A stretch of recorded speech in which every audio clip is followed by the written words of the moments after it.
Yesterday's debate between Andrew Gillum, the mayor of Tallahassee, and the former Congressman Ron DeSantis left no stone unthrown, no punch unswung, no bell unrung.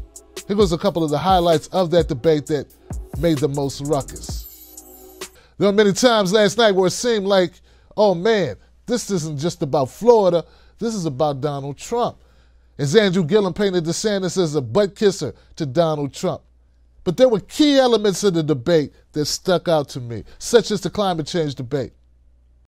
I'm sorry, you're not a climate change denier, but you don't want to be labeled a believer in climate change. Given the threats Florida faces from intense hurricanes and rising sea levels, don't Florida voters deserve to know where you stand on this issue? Well, what I said was I don't want to be an alarmist. I mean, I want to look at this and do what makes sense for Florida. So, for example, for the people of Northwest Florida, I will be there for you. You guys are resilient. You're fighting. This was a terrible storm, and we will rebuild. But I also think you have to just look at facts. The fact is, you look at South Florida, we need to do resiliency. You have more water. You have flooding. So as governor, that's something that I'm going to take on full throttle. What I don't want to do is do what things like Andrew wants to do, which is do a California-style energy policy that will cause our electricity rates to skyrocket 20, 30%. That's going to hurt senior citizens on a fixed income. That'll hurt our blue-collar workers. So let's deal with the issues that we can deal with. Mayor Gillum? Well, first, what Florida voters need to know is that when they elect me governor, they're going to have a governor who believes in science, which we haven't had for quite some time in this state. I'm not sure what is so California about believing that the state of Florida ought to lead in solar energy. We're known as the Sunshine State. At the very least, what we can do is be a global leader here. We got to teach the other 49 states of what to do and what it means to have a state that, quite frankly, leans into the challenges of the green economy and builds one, and at the same time builds an economy that lasts. I'm proud that the same week that Donald Trump pulled out of the Paris Accord, I broke ground in my city on a 120-acre solar farm. If that wasn't enough to get your party started, Andrew Gillum had something to say about DeSantis and his cozy relationship with the NRA. Mayor Gillum? The congressman was against the piece of legislation because he is wholly owned by the NRA. He's not going to stand up to the National Rifle Association. That's why they're running all these ads against me, because they want the man that they bought. In my case, we're prepared to stand up to the NRA. They sued me. They drugged me through court for 2 years, all because we said we would not allow guns to be shot in a city park. Radical. That you cannot shoot guns in a park where our kids play and our families picnic. That's why people are so incensed by this, that because common sense and decency seem not to be able to prevail. As we approached the later rounds of the fight, it became glaringly obvious that DeSantis was ill-equipped to deal with the prowess and the ring skills of Andrew Gillum. Particularly when Jake Tapper asked the question very pointedly, he said, is Donald Trump a good role model for our children? A frailing DeSantis did not land a glove on Gillum. Congressman DeSantis, you featured your children in a campaign ad in which you were encouraging them to, quote, build the wall out of toy blocks, and reading a children's story about the president saying, you're fired. Do you think President Trump is a good role model for the children of Florida? Well, Jake, my wife and I were poking a little fun at ourselves because of the way that campaign was going, and I'm proud of my family, though. I don't actually read The Art of the Deal to my son Mason. He's a great kid. He smiles at anything, but that's not necessarily his cup of tea. So here's what I know. I was very passionate about moving our American embassy from Tel Aviv to Jerusalem. Andrew opposed that. A couple months ago, he said it was a mistake. He said we shouldn't recognize Jerusalem as Israel's capital. Every president for 25 years has promised that on the campaign trail. Once in office, they didn't do it. Donald Trump promised it, and he followed through with it. And so to me, when you give your word and you follow through with it as an elected official, that is the model that we're supposed to do. He was right to move the embassy to Jerusalem. I was there for a historic event. I know Andrew didn't support that and doesn't think that's right, but to me, that was true leadership. Mr. Mayor? I'm confused by the question. The question was whether or not he thinks President Trump is a good role model for the children of Florida. That's what I thought originally. I got confused. So, no, he's not. Donald Trump is weak, and he performs as all weak people do. They become bullies, and Mr. DeSantis is his acolyte. He's trying out to be the Trump apprentice. At every turn, he's tweeting him, he's talking to him, he's showing up, he's complimenting him.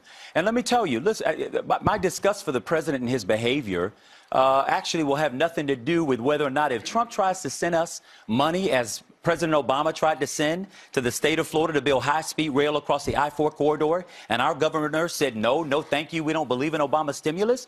If Trump tries to send me that 2.6, I'm going to take it, bring it to the state of Florida, and put the people of the state of Florida to work. After watching this debate, I was left with only one conclusion, and that is what Gillum put on was a clinic. I didn't see any points truly scored by DeSantis that would stop a already surging up 12 points Gillum from defeating DeSantis.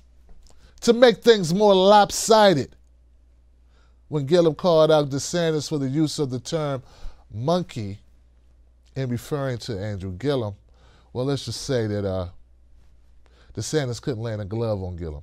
Let me turn to an issue that's been plaguing your campaign. One of your donors called President Obama the N-word. You denounced his comments, but you did not return the money.